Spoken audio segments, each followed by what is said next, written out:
teman-teman, jumpa lagi dengan Megawati dari channel Mega 59. Apa kabar teman-teman, terutama ibu-ibu muda yang sedang hamil pertama. Ini mungkin sudah mau memasuki trimester kedua. Rasa mual sudah berkurang, terus pusing-pusing juga, emosi sudah terkendali, badan juga sudah mulai beradaptasi dengan kondisi yang baru, hormon-hormon juga. Jadi teman-teman itu nyaman banget nanti di trimester kedua. Ayo semangat, bentar lagi trimester 2. Waduh, nyaman teman-teman, bisa jalan-jalan, bisa mendengarkan ini detak suara bayi, gerakan-gerakan bayi, sudah bisa teman-teman itu, jantung bayi itu bisa didengarkan nanti ya. Jangan khawatir teman-teman, masalah trimester 1 itu nanti lewat, tidak ada di trimester 2. Mungkin ada sih sedikit yang masih mual-mual, tapi tidak seperti di trimester pertama.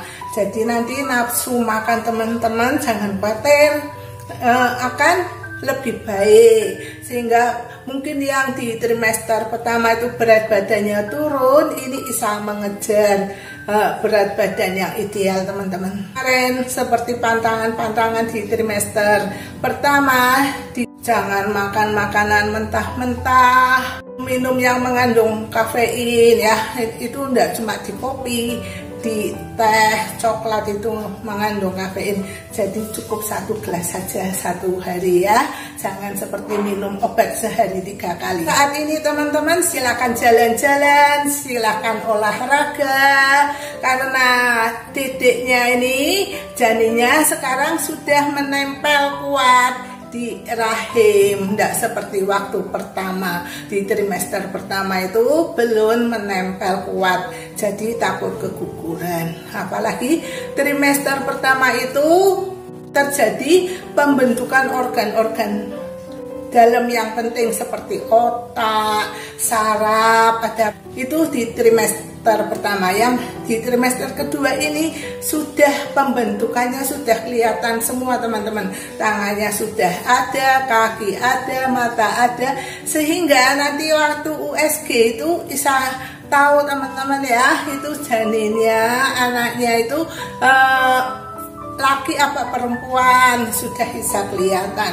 Tapi yang jelas itu kalau laki tidak mungkin jadi perempuan, soalnya itu waktu di USG itu ya, itu alat kelaminnya bisa kelihatan kalau laki-laki. Kalau dibuka itu kakinya itu kelihatan alat kelamin laki-laki. Tapi kalau yang masih ketutup gini, ketutup paha apa itu, masih bingung perempuan apa laki-laki, itu kalau pengen jelasnya nanti di bulan berikutnya, kalau kontrol di USG lagi itu baru bisa pasti ya teman-teman. Paling enggak di minggu ke-22 itu jenis kelamin dedeknya itu sudah bisa dipastikan laki apa perempuan. Laki apa perempuan sama aja loh teman-teman ya, jangan terus pengennya laki kok ternyata perempuan, terus lain ya perlakuannya, jadi tidak sayang ya, asal-asalan jangan loh teman-teman ya.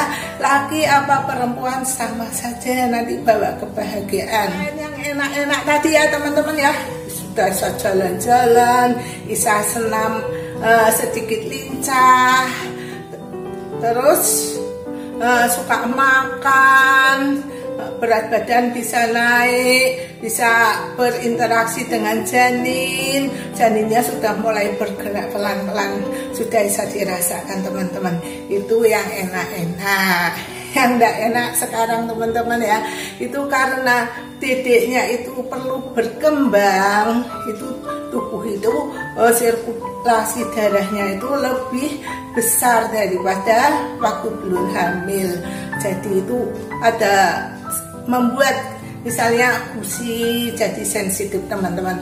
Itu kalau sikat gigi hati-hati ya, bisa melukai gusi. Jadi teman-teman kalau bisa ganti sikat gigi yang bulunya lebih lembut yang soft ya, jangan milih yang medium atau yang di atasnya nanti melukai. Kedua teman-teman, ini kan mulai terbentuk ya, dada payudara itu membesar. Teman-teman itu beli ini brandnya itu 1 nomor lebih besar dari yang dipakai teman-teman ya. Beli lagi itu biar sininya tidak terlalu menekan. Kalau tertekan sininya sakit teman-teman.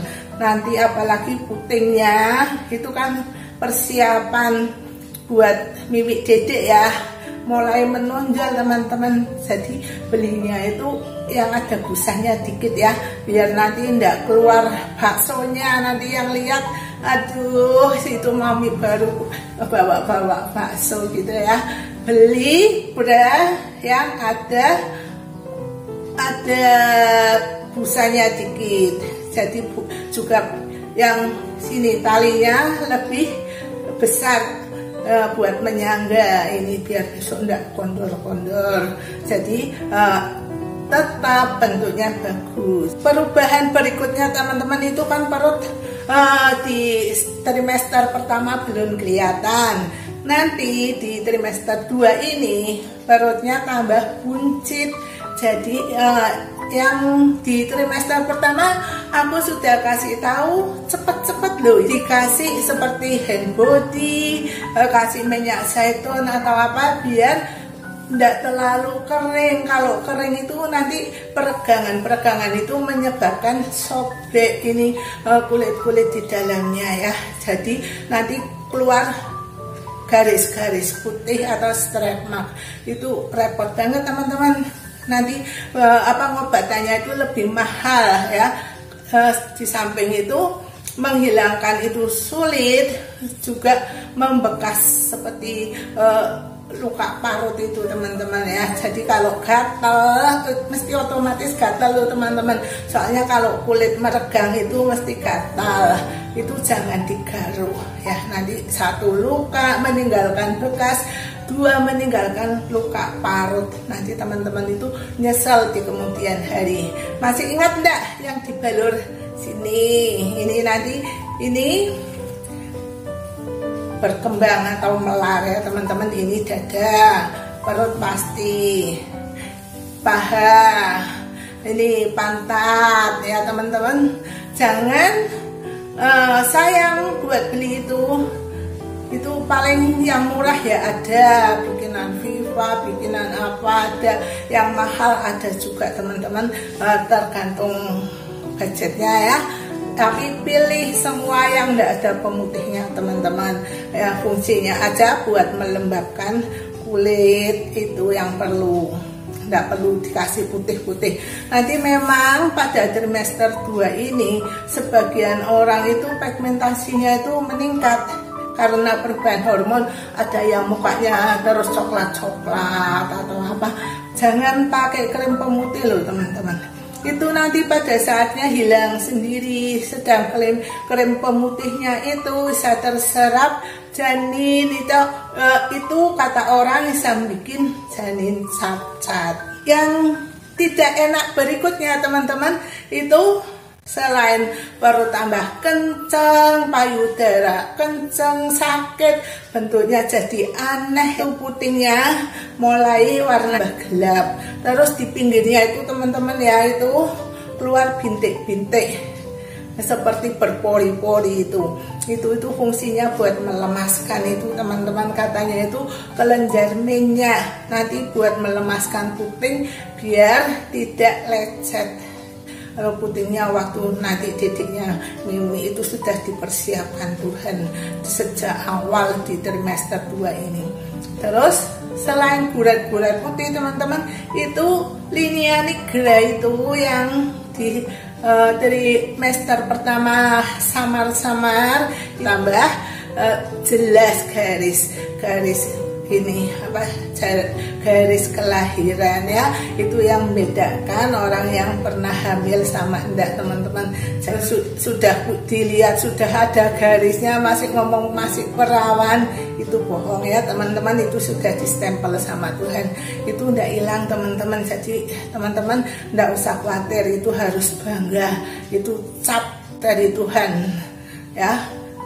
linea nigra, garis kehitaman sepanjang pusar sampai ke bawah sini teman-teman ya, sampai bulu-bulu kita itu di sini. Terus yang kemudian terjadi teman-teman yaitu kaki dan tangan karena perubahan sirkulasi darah, pertambahan sirkulasi darah dan cairan yang sensitif itu menjadikan badan seperti bengkak, terutama kaki dan tangan teman-teman ya.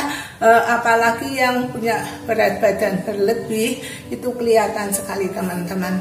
Tapi selama bengkaknya itu kalau dipencet terus kulitnya pulih lagi teman-teman, tidak usah khawatir, itu bisa diatasi ya teman-teman. Direndam kaki atau tangannya dengan air hangat. Kalau sudah dipijit pelan-pelan. Kalau sudah lagi teman-teman waktu istirahat atau enggak beraktivitas, kakinya dinaikkan sedikit lebih tinggi, jangan menggantung ke bawah ya teman-teman, nanti itu cairannya turun ke bawah semua. Nanti kalau mau tidur kakinya dinaikkan ke atas sedikit biar cairan-cairan itu kembali ke atas teman-teman, jadi tidak begitu bengkak. Dan sebagian lagi teman-teman ya yang kurang mineral, apalah seng atau apapun tidak paham, itu nanti tanya dokter waktu periksa ya. Itu ada yang suka kram ya. Gimana cara mengatasinya teman-teman? Yaitu dipijat pelan-pelan bisa. Tapi kalau pas tidak ada yang bantu mijat, teman-teman cari tembok. Itu nanti misalnya kaki yang kram, itu kakinya ditekankan ke tembok ini teman-teman ya, nanti kramnya hilang. Kalau sudah dipencet pelan-pelan ya, dipijat teman-teman biar pulih kembali. Terus teman-teman itu nanti kalau sudah trimester kedua itu berat badannya naiknya mending banyak, tidak seperti di trimester 1 malah ada yang karena banyak muntah-muntah, tumpah-tumpah, tidak ada selera makan, ada yang malah turun teman-teman. Nanti di trimester 2 ini berat badan bisa naik 1,5 sampai 3 kilo teman-teman, itu tidak usah bingung. Yang penting nanti waktu di USG tanya dokter ya, dokter itu gimana kondisi janinnya, sehat enggak, beratnya sesuai dengan usia janin enggak. Nanti dokter kan itu ngukur kepala janin, perut janin ya, itu ngukur kepala itu katanya nanti buat prediksi biar tahu umur kehamilannya itu yang benar sudah berapa bulan dan nanti lahirnya kapan. Kalau ngukur perut itu nanti mengukur berat badannya teman-teman. Kalau kurang nanti dokter ngasih tahu harusnya tambah apa. Paling enggak ibu hamil itu harus menambah jumlah makanan. Soalnya sekarang enggak buat makan sendiri tapi buat janinnya ya. Jadi kalau sudah mulai bisa makan aja ya, kecuali yang ada kencing manisnya itu ya, itu harus hati-hati. Nanti kenaikan berat badan yang besar diikuti dengan bayi yang besar, nanti sulit untuk lahir normal. Soalnya ada standar lahir normal itu berapa kilo beratnya, nanti kalau kebesaran tidak bisa lewat panggul, harus sesar. Teman-teman yang di trimester 1 itu rambutnya sudah tidak karu-karuan ya, warnanya sudah tidak bagus, mukanya kusam. Ini saatnya teman-teman trimester 2 itu teman-teman sudah boleh facial, boleh potong rambut, semir rambut juga boleh teman-teman ya. Itu enggak apa-apa Kak, sudah di trimester 2 dan nanti trimester berikutnya. Kalau trimester 1 itu katanya jangan, soalnya nanti berpengaruh langsung pada janin, zat-zat kimianya itu. Tapi tetap teman-teman ya, jangan pakai yang memutihkan. Salah berikutnya yaitu sembelit teman-teman ya. Banyak yang kena sembelit, gimana mengatasinya? Gampang kan teman-teman, harus minum yang banyak. Itu sembelit itu salah satu penyebabnya kurang cairan tubuh, kurang makanan berserat, itu kurang buah-buahan. Teman-teman bisa mengatasinya kalau sudah tahu penyebabnya. Oh, aku ternyata lupa setelah ini sudah berapa hari tidak makan buah atau makan sayurnya kurang, cuma daging-dagingan. Teman-teman bisa mulai merubah pola makannya biar tidak kena sembelit ya. Makan yang berserat tadi, makan buah, dan banyak minum. Yang berikutnya teman-teman yaitu olahraga. Olahraga sekarang boleh teman-teman gini ya, atau gini, soalnya ini sudah kuat perutnya. Kalau di trimester pertama aku bikin senam buat ibu hamil trimester pertama, tidak berani gini ya, karena takut sini kencang, nanti ada ini kontraksi yang belum waktunya ya. Di tiap trimester itu ancaman keguguran kemungkinannya tetap ada teman-teman. Jadi tidak terus trimester kedua aman, 3 aman, yang gawat di trimester 1 enggak teman-teman ya. Kemungkinan keguguran ada, karena itu teman-teman tetap harus hati-hati. Jangan melakukan aktivitas yang berlebihan. Tadi kan boleh misalnya traveling ya, tetap ingat teman-teman jangan sampai kelelahan. Kalau sudah capek berhenti. Olahraga juga gitu, capek atau enggak enak berhenti, jangan diteruskan. Ingat keselamatan yang ada di sini biar dedeknya lahir dengan sehat dan selamat. Teman-teman mulai dikasih vitamin macam-macam kan ini sama dokternya untuk menunjang ini perkembangan janin dan kebutuhan ibu hamil. Jangan khawatir teman-teman, itu kalau dokter ngasih diminum ya, itu enggak menyebabkan ketergantungan atau apa. Itu misalnya kasih asam folat ya, dokter sudah memperhitungkan itu biar bayinya ndak lahir cacat ya, ibunya ndak mual-mual. Itu kalau di trimester pertama biar orang yang butuh tambah darah, biasanya ndak semua dokter kasih, karena ibunya kalau dikasih itu tambah mual. Ini perlu teman-teman di trimester kedua itu minum vitamin atau obat yang mengandung zat besi seperti sangobion, tonikum bayer. Itu tergantung nanti dokternya, yang merek mahal sampai merek yang generik. Nah, itu jangan khawatir, itu diminum enggak apa-apa teman-teman ya. Berikutnya ya teman-teman, kalau misalnya sampai terjadi kontraksi teman-teman ya, itu orang kan enggak menginginkan itu, tapi kalau sewaktu kali terjadi teman-teman, cepat-cepat berhenti beraktivitas, istirahat teman-teman ya, jangan sampai nanti keluar pendarahan.